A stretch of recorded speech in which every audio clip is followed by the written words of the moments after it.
तो दोस्तों, स्वागत है आपका द स्टोरी रिप में। आज की कहानी है मिस्टीरियस टनल। तो चलिए शुरू करते हैं। सिद्धांत अपने ट्रैकिंग और वाइल्ड फोटोग्राफी के लिए फेमस था। इंस्टाग्राम पे मिलियन ऑफ फॉलोअर्स, ब्रांड उन्हें साइन करने के लिए मानो पागल से होते हैं। लेकिन सिद्धांत का मन बड़ा ही कौतूहल था। हर नई जगहों को जानना, प्रकृति में डूबे रहना।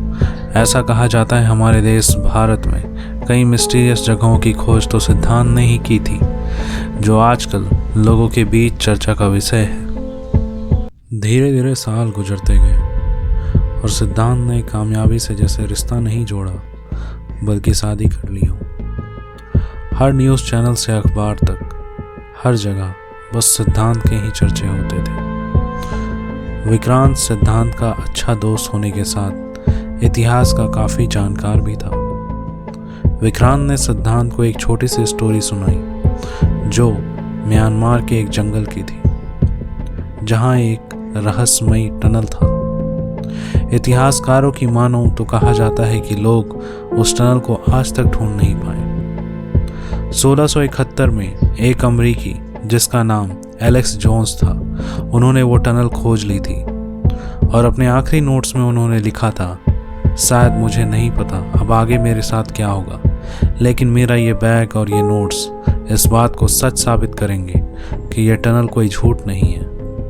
उसके बाद उनकी कोई खबर नहीं मिली। ऐसे कई लोग हैं जो उस जंगल में तो गए लेकिन आज तक वापस ना आ सके। विक्रांत इतना बताते हुए शांत हो जाता है। अगले पल सिद्धांत एक्साइटमेंट में कहता है, ये यस, थैंक यू विक्रांत, तूने मुझे मेरे न्यू डेस्टिनेशन का पता बता दिया। तभी विक्रांत ने सिद्धांत को घूरते हुए कहा, तू पागल है?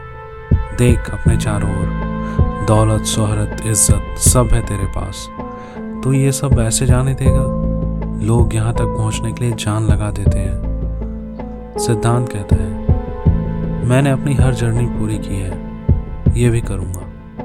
और वो अगले पल नक्शे में उस जगह को मार्क कर सभी जानकारी जुटाने में लग जाता है। करीब 1 महीने की कड़ी मेहनत के बाद सिद्धांत के पास उस जगह में जाने, वहाँ के मौसम, वहाँ के आबो हवा और वहाँ होने वाली परेशानियों की अच्छी खासी जानकारी होती है।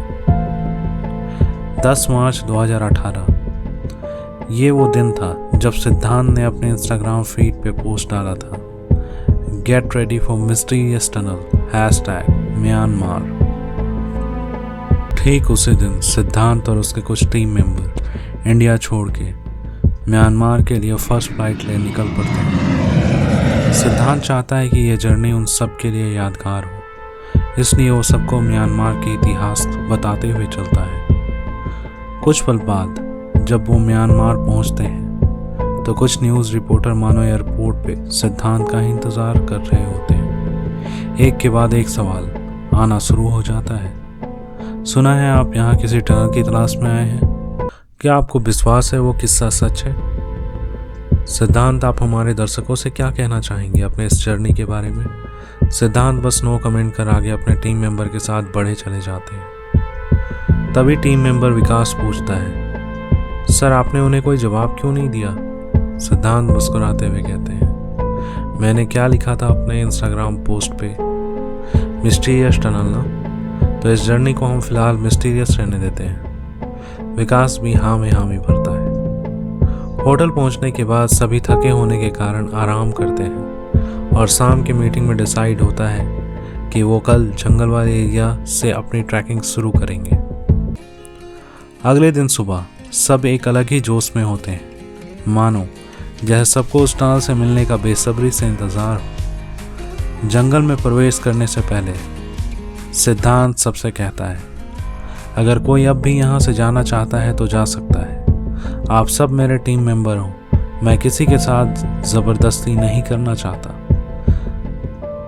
सब एक दूसरे को देखते हैं और कहते हैं, नहीं सर, हम सब रेडी हैं। आफ्टर ऑल हमने बॉन्ड पेपर साइन करी है। जब वो जंगल में प्रवेश करते हैं तो वहाँ रहने वाले आदिवासी समूह उनको कुछ कहते हैं, जिसका शाब्दिक अर्थ होता है, ज़्यादा अंदर मत जाना, वहाँ खतरा है। लेकिन सिद्धांत ने कहाँ किसी की सुनी कभी। वो आगे बढ़ते चले जाते हैं। देखते ही देखते 1 महीना गुजर जाता है, लेकिन ना कोई टनल ना कोई सही रास्ता मिल पाता है उन्हें। एक रात जब ट्रेन के बाहर सब बैठे होते हैं, तभी विकास और विशाल बात कर रहे होते हैं, यार अब यहाँ से निकलना चाहिए हमें। 1 महीना हो गया है, 1 महीने से इधर उधर बस भटक रहे हैं, लेकिन ना कोई टनल मिला ना कोई रास्ता। सिद्धांत गुस्से से कहता है, तुम सब चाहो तो यहाँ से जा सकते हो, मैंने किसी को नहीं रोका, लेकिन मैं बिना उस टनल से मिले यहाँ से नहीं जाने वाला। अगले दिन सारे टीम मेंबर सिद्धांत से कहते हैं, सर हम ये जर्नी कंटिन्यू नहीं कर सकते, अब हमें जाना है। सिद्धांत भी उनके चेहरे देखकर हाँ कर समझ जाता है कि ये हार मान चुके हैं। कुछ दिन अकेले यहाँ वहाँ तलाश करने के बाद सिद्धांत की आंखों में भी अंधेरा छाने लगता है, मानो उसकी हालत अब आगे बढ़ने की नहीं होती। थकान और बेचैनी से हेल्यूसिनेशन इतनी बढ़ चुकी होती है कि उसे हर जगह बस वो टनल ही नजर आता है। सिद्धांत के पास ना तो अब कोई खाना बचा है ना आगे बढ़ने की ताकत। ये सब सोचते हुए सिद्धांत की आंखें कब जंगल के बीच में लग जाती है उसे मानो पता ही नहीं चलता। कुछ दिन यूं गुजर जाते हैं। जब सिद्धांत की आंखें खुलती है तो वो जोर से चिल्ला उठता है।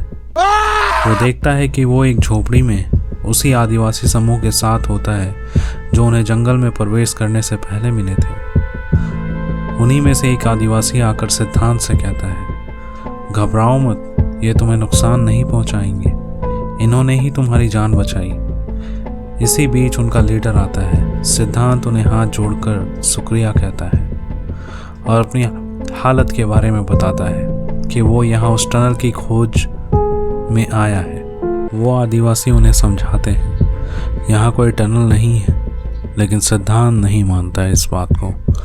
आखिर में वो सिद्धांत को एक बात कहता है, अगर तुम्हें यहाँ जीना है तो तुम्हें इस जंगल को अपना घर मानना होगा और तुम्हें कुछ दिन हमारे साथ गुजारनी होगी ताकि तुम ये सीख सको कि जंगल में कैसे रहा जाता है। सिद्धांत भी कुछ दिन रुकना सही समझता है। अगले दिन सब शिकार पे जाते हैं। सिद्धांत भी उनके साथ हो लेता है। आज शिकार के बाद सिद्धांत समझ लेता है कि अगर जीना है तो यहाँ के जीव और जंगलों के फलों के सहारे जीना होगा, वरना यहाँ रहना मुश्किल ही नहीं नामुमकिन है जैसे। देखते ही देखते 1 साल हो जाते हैं। एक रात सिद्धांत पेड़ की कुछ टहनियाँ काट रहा था। कुछ टहनियाँ पेड़ के दूसरे तरफ, जबकि कुछ सिद्धांत की ओर गिरती है। सिद्धांत टहनियों की आग जला वहीं सो जाता है। जब सिद्धांत की आंखें सुबह खुलती हैं तो उसे ख्याल आता है, आज टहनियाँ काटने की ज़रूरत नहीं पड़ेगी, कल ही मैंने ढेर सारी टहनियाँ काटी हैं।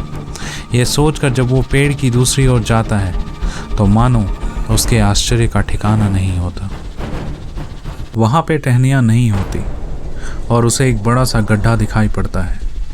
जब वो उसके अंदर पत्थर फेंक आवाज़ सुनने की कोशिश करता है तो कोई भी आवाज़ नहीं आती, मानो गड्ढा काफ़ी गहरा प्रतीत होता हो। सिद्धांत को जैसे भरोसा ही नहीं हो रहा था कि उसने वो टनल खोज ली जिसके लिए उसने इतनी मुसीबतें झेली। सिद्धांत ने कुछ पल इंतज़ार की और खुद पे भरोसा रख वो टनल पे कूद पड़ता है। कुछ पल बाद सिद्धांत एक बड़े से झील के बीचों बीच खुद को पाता है। जब वो झील से बाहर निकलकर चलना शुरू करता है तो मानो जैसे सब उसे ही घूर रहे होते हैं। उसका लिबास सबसे अलग होता है। तभी एक 7 फीट का आदमी एक घर की ओर इशारा कर रहा होता है।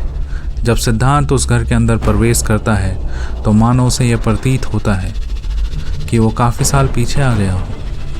ऐसे ढेरों सवालों के साथ सिद्धांत परेशान हो जाता है। उसके मन में आने लगता है, time travel, is that true? Time loop, grandfather paradox, क्या ये सब सच है? तभी सिद्धांत को एक आवाज़ अपनी ओर आकर्षित करती है। बोलो बेटा, मैं क्या मदद कर सकता हूँ तुम्हारी? सिद्धांत कहता है, चाचा जी मैं झील से निकलकर जब यहाँ आया तो सब कुछ मुझे बड़ा विचित्र सा लग रहा।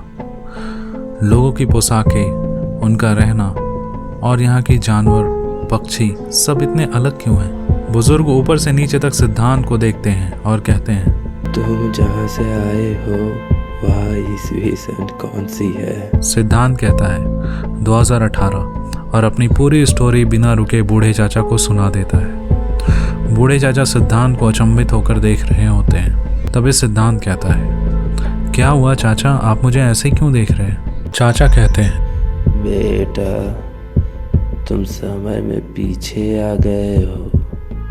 ये सन 1789 है। सिद्धांत के तो आश्चर्य का ठिकाना ना रहा कि उसने टाइम ट्रैवल कर ली है। वक्त में इतने पीछे आने के बाद सिद्धांत कुछ सालों तक यहाँ की सभ्यता से रूबरू होता है। सिद्धांत वहाँ के लोगों की मदद ले पक्षी और जानवरों को समझने की भाषा सीखता है। और एक शाम सिद्धांत उस गांव से हमेशा हमेशा के लिए मानो गायब हो जाता है। उस शाम के बाद सिद्धांत कभी किसी को ना दिखा। ये कहानी पूरी करने के बाद पूर्णिमा, जो कभी सिद्धांत की टीम मेंबर थी, खामोश हो जाती है और बगल में व्हील चेयर पर बैठे सिद्धांत को अपनी न्यू बुक मिस्टीरियस टनल के साथ दिखाया जाता है। कहते हैं समय आयाम अर्थात टाइम ट्रैवल करने के कारण सिद्धांत की बॉडी इतनी कमज़ोर हो गई थी कि उसके पैरों ने काम करना बंद कर दिया था। बुक के अंतिम पन्नों पे लिखा था, आप जहाँ पे हो ये सबसे बेहतर दुनिया है और आपका होना ही इसे खूबसूरत बनाती है। तो दोस्तों, ये कहानी यहीं पूरी होती है। उम्मीद करता हूँ आपको कहानी पसंद आई होगी। Thank you for listening. Do like, share and subscribe the story reef.